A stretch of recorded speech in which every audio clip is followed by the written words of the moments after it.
est une terre riche de culture et de patrimoine parfois caché. Suivez-nous, car nous allons vous dévoiler les lieux les plus insolites de ce beau continent. Départ pour le Portugal. Direction Sintra, à quelques kilomètres au nord de Lisbonne.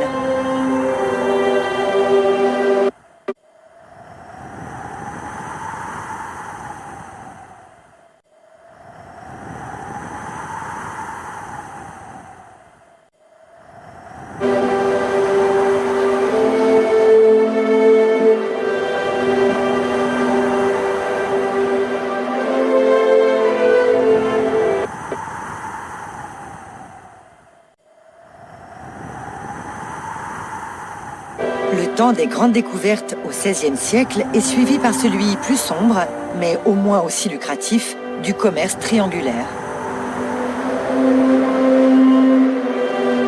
Grands colonisateurs en Amérique du Sud, en Afrique et aux Indes, de nombreux Portugais font fortune outre-mer. À la fin du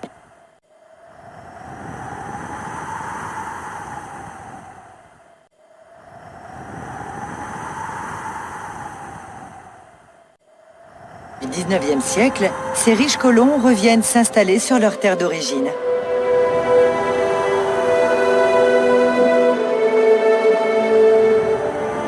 Non loin de Lisbonne se trouve la petite ville de Sintra, où beaucoup choisirent de s'établir.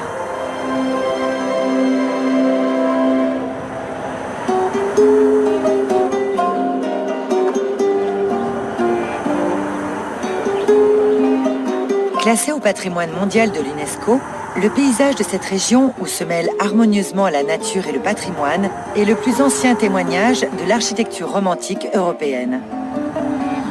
Dans des jardins luxuriants, essences endémiques et exotiques entourent des propriétés fastueuses. Antonio Augusto Carvalho Monteiro, riche héritier d'une famille installée au Brésil, lui-même marchand de café et de pierres précieuses, achète un vignoble local et sa demeure en 1892. Personnage excentrique et richissime, il transforme cette maison en un véritable palais.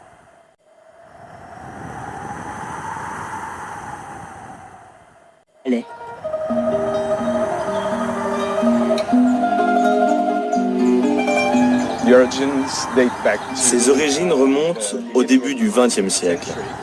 Et ce site, tel que nous le connaissons et pouvons le voir aujourd'hui, est la vision d'un homme.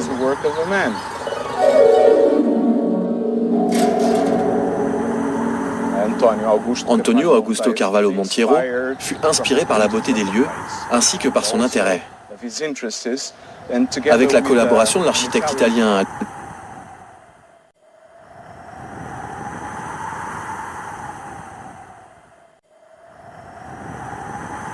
Luigi Manini, c'est lui qui a conçu l'intégralité de la propriété. De 1904 à 1910, les deux hommes travaillent la scénographie du domaine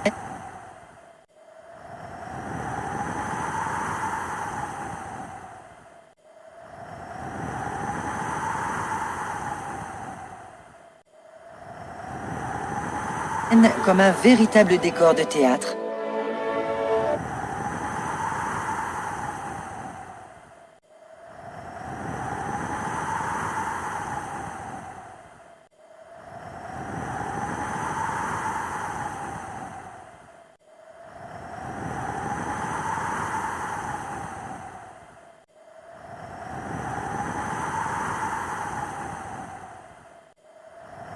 Tours panoramiques, chapelles et étonnants ouvrages naissent au milieu d'une nature dense et composent un univers fantastique. Les styles architecturaux sont variés, gothique, roman, renaissance ou manuélin. Des tours au jardin qui rappellent l'Antiquité, tout est dans la démesure. Les habitants de la région baptisent le domaine Palais de Monteiro le Millionnaire, ou encore le gâteau de mariage. C'est comme dans le film. C'est ce que je me suis dit, on est dans le Da Vinci Code.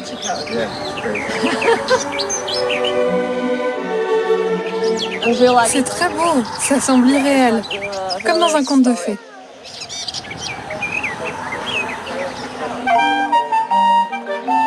Pinacle gothique exubérant, gargouilles, chapiteaux, tours octogonales, le palais de la Regalera est construit sur 5 étages.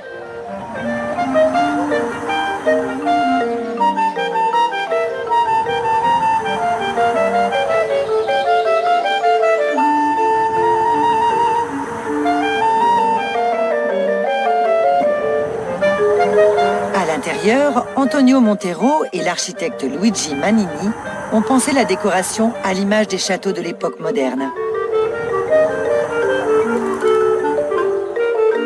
D'immenses fresques recouvrent les murs et représentent des scènes de vie bourgeoise.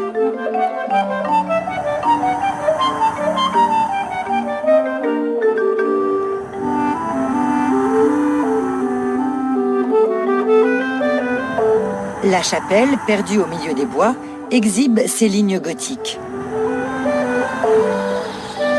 À l'intérieur, les vitraux et les mosaïques sont dédiés à Sainte Thérèse de Avila, à Saint Antoine de Padoue et à la Vierge Marie. Luigi Manini est arrivé au Portugal déjà célèbre et reconnu en tant que scénographe. Il venait de la Scala de Milan, le théâtre le plus important de l'époque. Il est certain que la scénographie de Manini eut un impact ici au Portugal, ce qui consolida sa célébrité et lui ouvrit des portes d'autres domaines.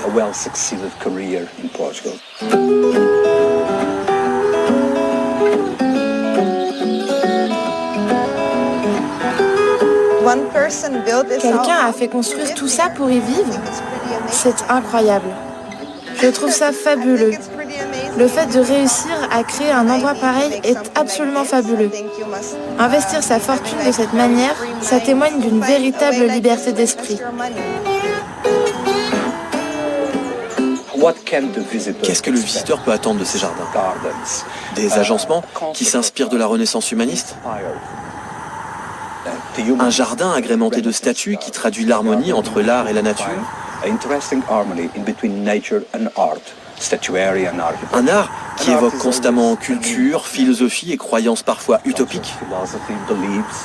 À mon avis, un jardin de cette dimension doit être considéré comme un livre ouvert qui reflète l'identité de son propriétaire.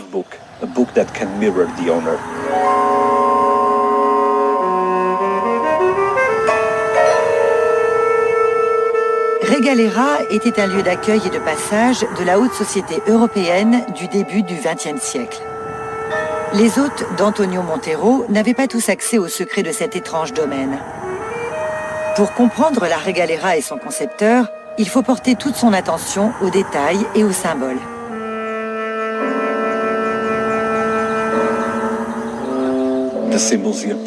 Les symboles présents ici nous permettent d'établir le lien entre le propriétaire et le contexte initiatique. Plus exactement, on trouve ici des références à la gnose chrétienne, aux Templiers, à la franc-maçonnerie, à l'alchimie, bref, des disciplines ésotériques et hermétiques.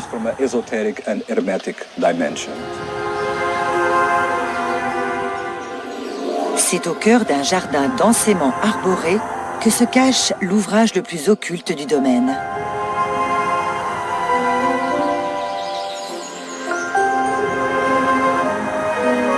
Le trésor de la Quinta de Regalera consiste en une tour inversée qui plonge dans les entrailles de la terre. On l'appelle aussi le puits initiatique.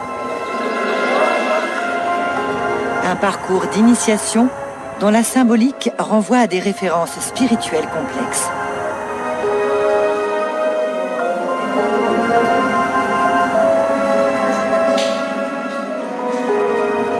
Adepte d'ésotérisme et de philosophie hermétique, Antonio Montero laisse derrière lui une œuvre intime et mystérieuse. Au fond du puits initiatique, la lumière se fait rare. L'humidité devient plus dense à chaque marche, l'acoustique plus étrange.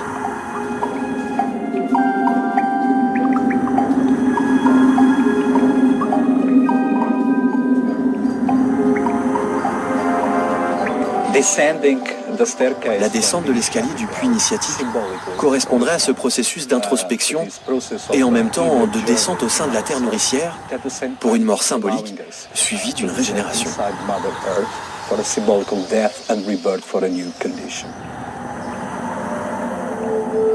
L'agencement des paliers, le nombre de marches de l'escalier, ferait référence à la mystique du tarot.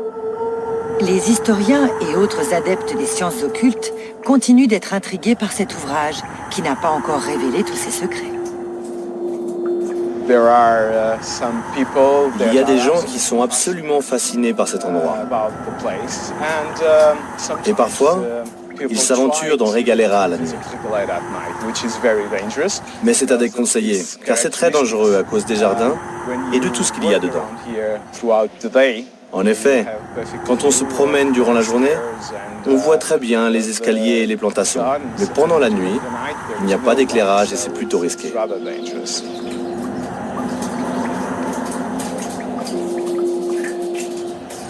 Présomptueux, visionnaire et d'une imagination sans borne, Antonio Montero laisse derrière lui un palais à son image.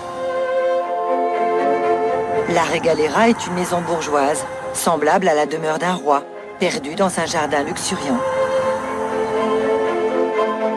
Dédale où erre encore sans doute le fantôme du maître des lieux.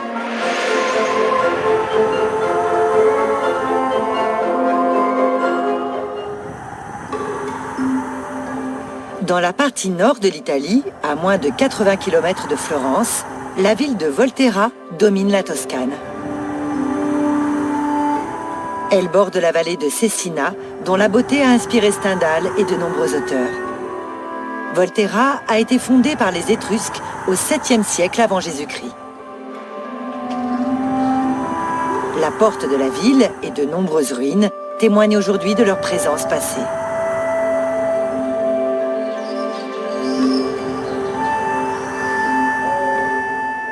Dans le centre-ville, la cathédrale di Santa Maria Assunta, ou la tour du Palazzo dei Priori, construite au Moyen-Âge, plonge le visiteur dans un univers médiéval. En réalité, Volterra est l'une des plus anciennes villes de Toscane. Nous savons que des gens s'étaient installés ici au moins 1500 ans avant Jésus-Christ. Et c'est aux alentours de l'an 1000 avant Jésus-Christ que Volterra est devenue une ville étrusque. C'est devenu l'une des villes étrusques les plus grandes et les plus puissantes. Beaucoup d'historiens pensent que la ville était la première ville étrusque à réellement devenir une sorte de métropole. Les Étrusques ont donc rendu Volterra très puissante, très riche. Et au IVe siècle avant Jésus-Christ, c'était l'une des zones les plus densément peuplées d'Italie centrale. Des ruines du théâtre romain aux ruelles pavées du centre historique, Volterra abrite de nombreuses perles d'architecture et d'histoire.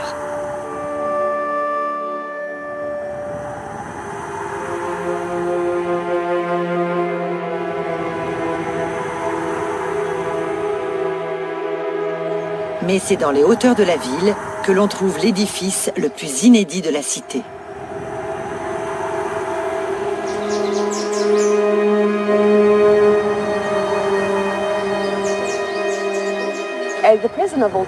Au départ, la prison de Volterra a été construite comme une forteresse. La première structure est celle qui se trouve derrière moi, où il y avait une tour appelée la Femina, la tour féminine, et le château a été construit autour d'elle en 1353 pour protéger la ville de Volterra de l'extérieur.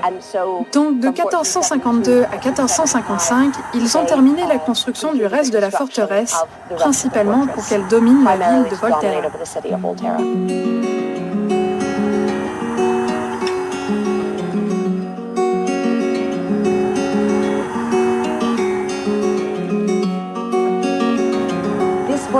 Cette forteresse a accueilli de nombreux prisonniers célèbres. Les premiers étaient des membres de la famille Pazzi, Galeotto et Giuliano di Pazzi.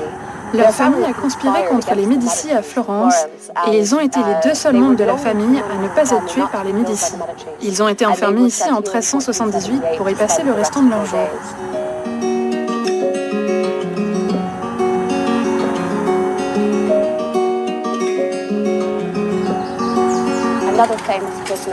Un autre prisonnier important, la seule femme à jamais avoir été emprisonnée, était Caterina Picenna. En 1653, elle a été envoyée ici par le cardinal Carlo de Médicis. C'était une très belle femme, pleine de vie, et tous ceux qui la connaissaient l'adoraient. Elle a eu de nombreux amants au cours de sa vie, et ce cardinal pensait pouvoir l'être aussi. Mais quand elle a refusé ses avances, il l'a poursuivie à travers les jardins de sa villa jusqu'à ce qu'elle soit déshydratée, dévêtue et proche de la mort. Elle a pu survivre, mais en punition pour avoir refusé ses avances, elle a été envoyée ici pour y passer les dernières années de sa vie.